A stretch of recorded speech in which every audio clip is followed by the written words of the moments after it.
আসসালামু আলাইকুম। আজকে শেয়ার করছি গাজরের লাড্ডু রেসিপি। মাত্র অল্প কিছু উপকরণ দিয়ে একদম দোকানের মতো পারফেক্ট লাড্ডু বানিয়ে নিতে পারবেন আপনিও যদি আমার ভিডিওটা ফলো করেন। গাজরের লাড্ডু তৈরি করার জন্য আমি এখানে 1 কেজি গাজর নিয়েছি। গাজরগুলো আমি একটু মোটা আর লম্বা সাইজের নিয়েছি। এরপরে আমি এরকম একটা ছুরির সাহায্যে গাজরের উপর থেকে খোসাটা ছাড়িয়ে নিচ্ছি। আপনারা চাইলে কিন্তু সালাদ কাটা মেশিন বা বটি দিয়েও গাজরের খোসাটা ছাড়িয়ে নিতে পারেন। আমি এরকম করে সবগুলো গাজরের উপর থেকে খোসা ছাড়িয়ে নেব। সবগুলো খোসা আমার ছাড়ানো হয়ে গেছে। এখন আমি গাজরটা ধুয়ে নিচ্ছি। গাজরগুলো আমার ধোয়া হয়ে গেছে। এখন আমি একটা গ্রেটারের সাহায্যে গ্রেট করে নিচ্ছি।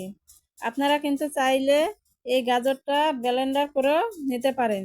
যেহেতু আমি আজকে লাড্ডু করব সেই জন্য আমি গ্রেটার দিয়ে গ্রেট করে নিচ্ছি।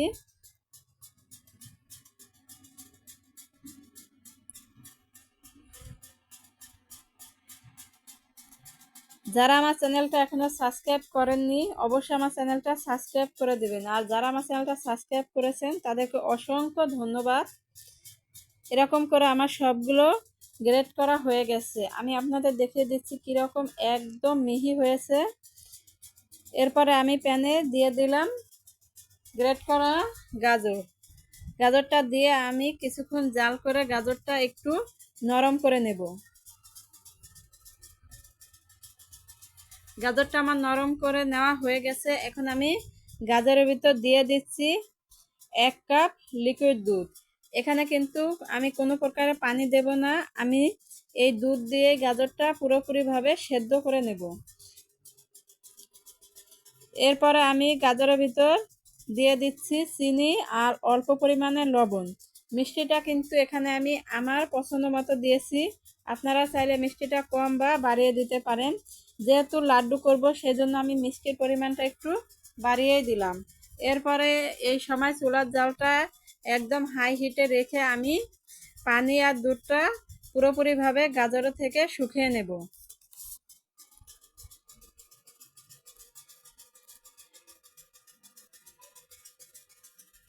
দুধটা আমার টেনে একদম শুকিয়ে গেছে। এখন আমি গাজরের ভিতর দিয়ে দিচ্ছি কিছু বাদাম গুঁড়ো করে নিয়েছিলাম। এরপরে দিয়ে দিলাম আমি 1 চামচ গাওয়া ঘি। গাওয়া ঘিটা কিন্তু লাড্ডুতে দিলে দারুণ একটা ফ্লেভার আসে, খেতে খুবই ভালো লাগে।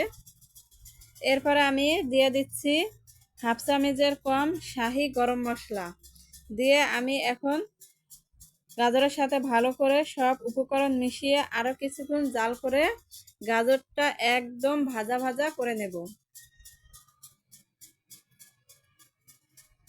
গাজরটা আমার একদম ভাজা ভাজা হয়ে গেছে। এখন আমি চুলা থেকে নামিয়ে একটু ঠান্ডা করে নিচ্ছি।